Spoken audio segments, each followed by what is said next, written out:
The Ukrainian President Volodymyr Zelensky, in a recent video, announced that a barrage of Russian missiles destroyed a civilian airport in the central region of Ukraine on Sunday.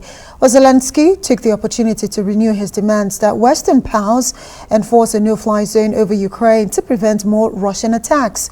Several cities and air bases in Ukraine have been bombed, shelled, or hit with ballistic missiles since Russia launched its 11-day-old invasion. I have just been informed about a missile strike on Vinnytsia. 8 rockets. Missile strike. Against our city, against our peaceful good Vinnytsia, which has never threatened Russia in any way. Tough, cynical. The airport was completely destroyed. Повністю зруйнований аеропорт.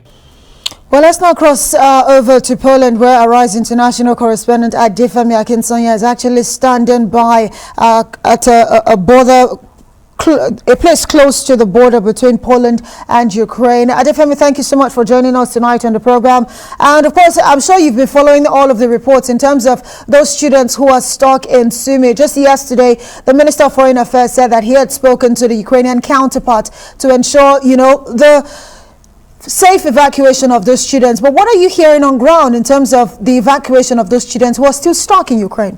Thank you very much, Amaka. Yes, as you said, we're currently in a town called Zompish, which is very close to the Ukrainian border, some 5 hours away from Poland. And in terms of the evacuation process, you'll be well aware that, of course, students and evacuees from Hungary have successfully landed in Nigeria. But the situation for many Nigerians and Africans and people in general still stuck in Ukraine remains a very bleak one.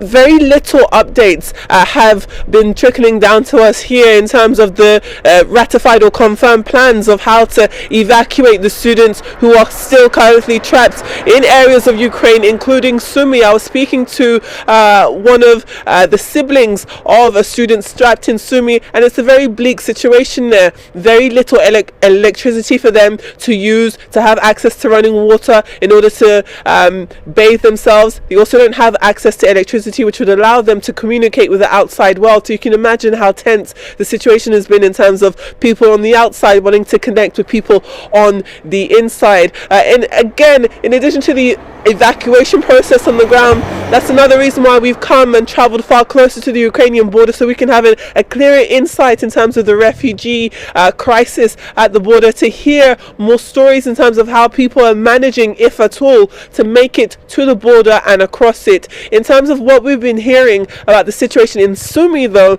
it is incredibly desperate and dire. We've been hearing students drinking melted snow because they have no access to running water. So you can imagine that it is a very, very tense situation on the ground over in areas like Sumy. And for places like here in Poland, you'll be well aware that definitely this has been host to many Nigerians who are contemplating what moves they're going to make onwards, whether it's to wait out news of another evacuation flight should that happen and bring them back into Nigeria, or whether or not they'll try and wait it out, unfortunately, from within the country. But it is, as it stands now, still a very few and far between that is confirmed information in terms of what specifically is being done to help the students trapped in areas of Ukraine like Sumy. Amaka.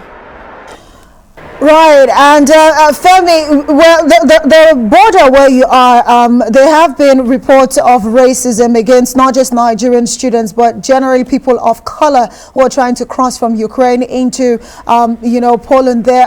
The students and the other Africans that you have met there, what are they telling you in terms of, their experience before they were able to make it to that safe zone in Poland? It's genuinely been a consensus of a very, very tough journey. You'd imagine that under the backdrop of very, very harsh weather and the fear of war, shelling and bombs and explosions, the fact that people are not being able to be receipt of levels of sympathy because of their race is quite disappointing, and that has been the consensus across the board. Now, with some of the students I've spoken to, their experience with racism definitely exists as it pertains to them being able to make their way out of Ukraine and into countries in Eastern Europe which are relatively relatively safer. Some of them have quite a profound outlook, saying that they don't care if people will look at them differently or treat them badly because of the color of their skin, because of their race. They will still try their hardest to get to safety, which is what a lot of them has done. But unfortunately, despite what we're hearing in terms of broader countries being able to speak directly about racism, there hasn't been much by that way. But from the people we have been speaking to, they have all experienced discrimination at every point of their evacuation process out of Ukraine, whether it was trying to get on the first evacuation trains to cities like Lviv and then onwards to closer to the border, Medica and Zomtish, which is where we are now. They've definitely felt lots of levels of discrimination, whether it's violence, whether it's the communication of words, whether it's being kept aside, whether it's being forced to wait far longer.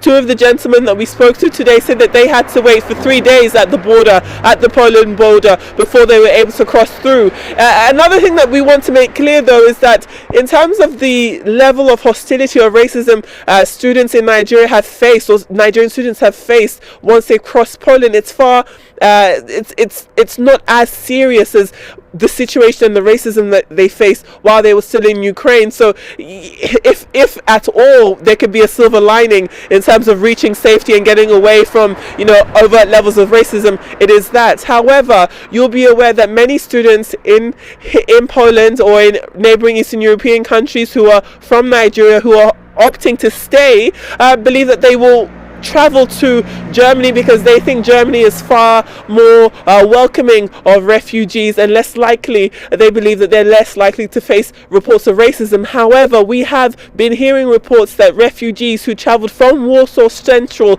train station into Frankfurt were pulled off the train by German authorities, and it's believed that all of the people forcibly pulled off the train or forcibly asked to leave the train were black or people of colour, and people who remained on the train over there in Frankfurt were white. So it just shows that this is a common thread, not just in Ukraine, but indeed across the Eastern European landscape. And it is incredibly unfortunate that students and people who are already evacuating war and running for their lives are having to face persecution because of the colour of their skin. Well, quite unfortunate there, but Adefemi Akinsanaya, I'd have to say thank you so much for keeping us updated with the latest out of the Polish border with Ukraine there. Adefemi Akinsanaya, and of course, like we have said earlier on, the Nigerian Minister of Foreign Affairs did say that he had spoken to his counterpart in Ukraine, and the students stuck in Sumy might soon get evacuated back home.